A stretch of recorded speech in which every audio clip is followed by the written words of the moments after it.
Dalam 10 tahun pemerintahannya, Presiden Jokowi telah melibatkan berbagai aspek dan pencapaian yang beragam.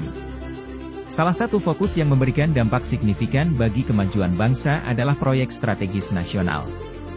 Mulai dari aksesibilitas transportasi, hingga infrastruktur publik mengalami kemajuan pesat dalam pemerataan di seluruh wilayah Indonesia.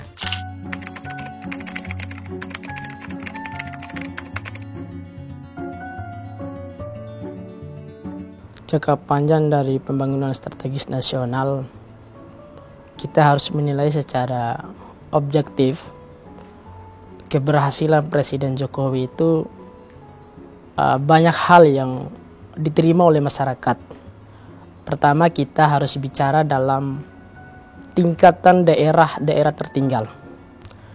Dari dulu yang namanya contoh studi kasusnya Papua, yang dimana mereka tuh aktivitas dari daerah ke daerah itu luar biasa, memakan waktu bahkan 1 hari. Ketika Pak Jokowi menjadi presiden, membuat infrastruktur sehingga aktivitas masyarakat itu lebih singkat. Dari situ kita menilai bahwa percepatan aktivitas masyarakat di setiap daerah itu satu hal yang kita harus ambil adalah nilai positif pengembangan ekonomi di tingkat daerah, dan pendapatan per kapita masyarakat setempat dalam beraktivitas sangat luar biasa. Itu satu keberhasilan Pak Jokowi ketika dia mengatakan bahwa hari ini di era dia itu bukan lagi Jawa sentris, tapi Indonesia milik kita semua, dalam artian dia tidak melihat Indonesia itu secara primordial, tapi secara keseluruhan. Papua adalah bagian dari Jawa dan Jawa adalah bagian dari Papua. Apa yang kita harus beda-bedakan? Tidak perlu kita bedakan dalam pembangunan secara infrastruktur. Itu salah satu kesuksesan pembangunan proyek strategis nasional yang dilakukan oleh Pak Jokowi. Dan banyak juga beberapa dalam bidang pertanian yang dulunya lahan itu sangat kering, yang pas Jokowi menerobos satu misi besar dalam membangun beberapa bendungan di Indonesia, salah satunya itu di beberapa daerah-daerah tertinggal. Dan alhamdulillah sampai hari ini beberapa daerah yang dulu tidak melaksanakan aktivitas pertanian itu sangat sulit, dan sekarang sangat mudah karena bendungan itu membuat irigasi sehingga persawahan yang dulu tidak digunakan, yang tidak bisa dipakai karena kekurangan air, hari ini pun sudah terlaksana semua. Dan banyak juga infrastruktur lain, semacam lahan tidur. Dan alhamdulillah hari ini Jokowi sudah hampir memaksimalkan visi dan misinya untuk mewujudkan kemakmuran di tingkatan daerah.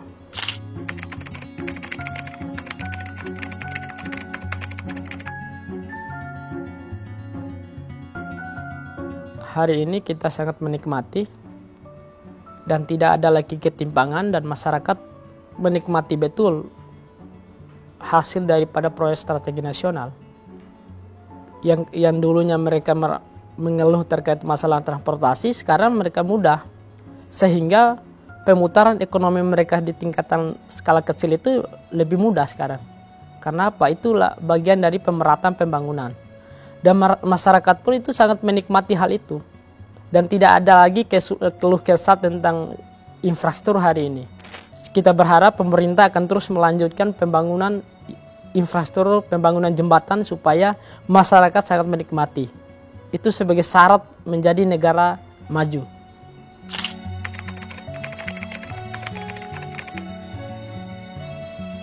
Persepsi publik itu terkait proyek strategis nasional itu kita harus melihat dari banyak hal.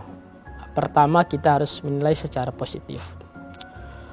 Dan tidak bisa kita uraikan bahwa proyek strategis nasional itu semuanya sukses. Tapi kita harus, kebanyakan publik itu menilai Pak Jokowi 75% dan 75% itu adalah satu terobosan yang kita harus akui di kepemimpinan Pak Jokowi selama dia memimpin Indonesia ini. Periode pertama, istilahnya itu wong cilik gitu, Bang. Banyak terobosan-terobosan yang dia bangun di Indonesia. Yang kedua itu, periode kedua, dia fokus pada infrastruktur. Dia bangun jalan tol di mana-mana. Pertama dia bangun jalan tol di Provinsi Sumatera Selatan menuju Provinsi Jambi.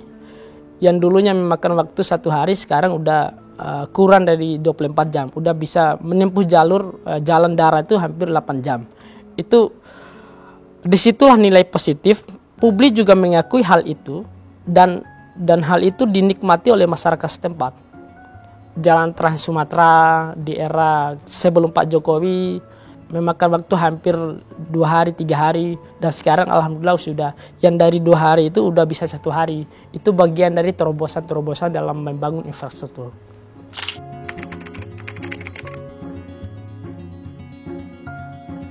Proyek strategis nasional itu mau tidak mau harus lanjut, sebab itu satu misi besar untuk menuju Indonesia ke depan. Sekarang kita ini mulai dari hari ini, Pak Jokowi kita harus mengakui, menyerahkan estafet kepemimpinan kepada orang yang tepat. Apa alasannya? Alasan beliau adalah memberikan mandat kepada presiden ke depan untuk melanjutkan proyek strategi nasional persiapan 2045 ke depan. Dan harus mulai bangun Indonesia dari sekarang. Dan beliau tepat sekali memberikan estafet kepemimpinan misalnya kepada Pak Prabowo. Dan Pak Prabowo nanti akan melanjutkan proyek strategi nasional dalam hal positif. Itu misi Indonesia Maju itu untuk menuju Indonesia emas 2045. Kalau tidak dibangun hari ini, cita-cita Indonesia emas 2045 itu akan gagal. Maka dari situ saatnya Indonesia itu dari tangannya Pak Jokowi memberikan estafet kepemimpinan dan kelanjutan pembangunan yang berlanjut dalam artian dari periode dari Pak Jokowi ke Prabowo dan akan terus berlanjut. Saya yakin bahkan setelah Bapak Prabowo juga akan lanjut juga pembangunan ini. Ini pembangunan nasional yang memang harus dicita-citakan oleh kita semua. Ini supaya Indonesia dengan proyek strategi nasional itu, insya Allah Indonesia akan tidak lagi menjadi negara berkembang, akan menjadi negara maju ke depan. Dan kita harus sebagai generasi muda akan terus mendorong pembangunan selanjutnya. Gitu.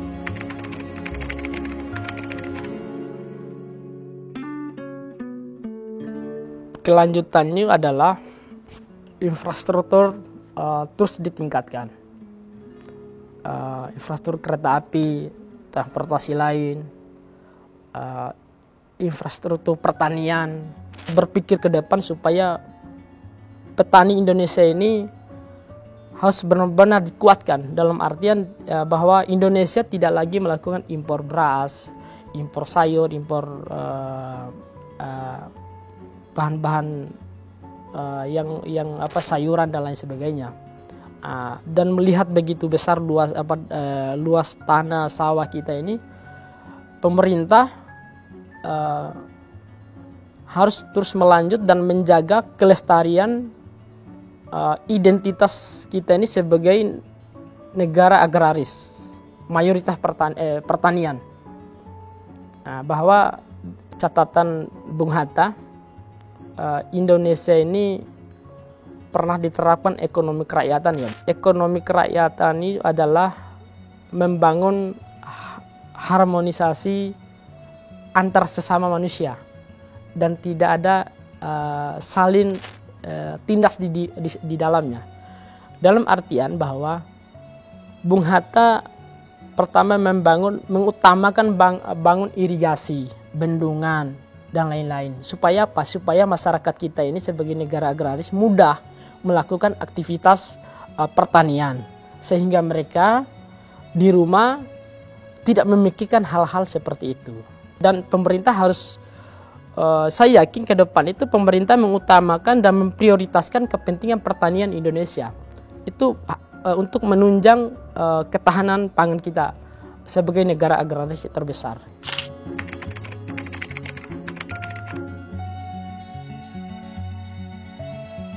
Pelajaran penting bagi kami, bagi kita semua, kita harus melihat pembangunan strategi nasional itu cukup luar biasa. Jalan tol sangat meningkatkan aktivitas masyarakat sehingga mereka mudah sekali melakukan aktivitas untuk menopang kebutuhan mereka supaya peningkatan ekonomi itu lebih memadai.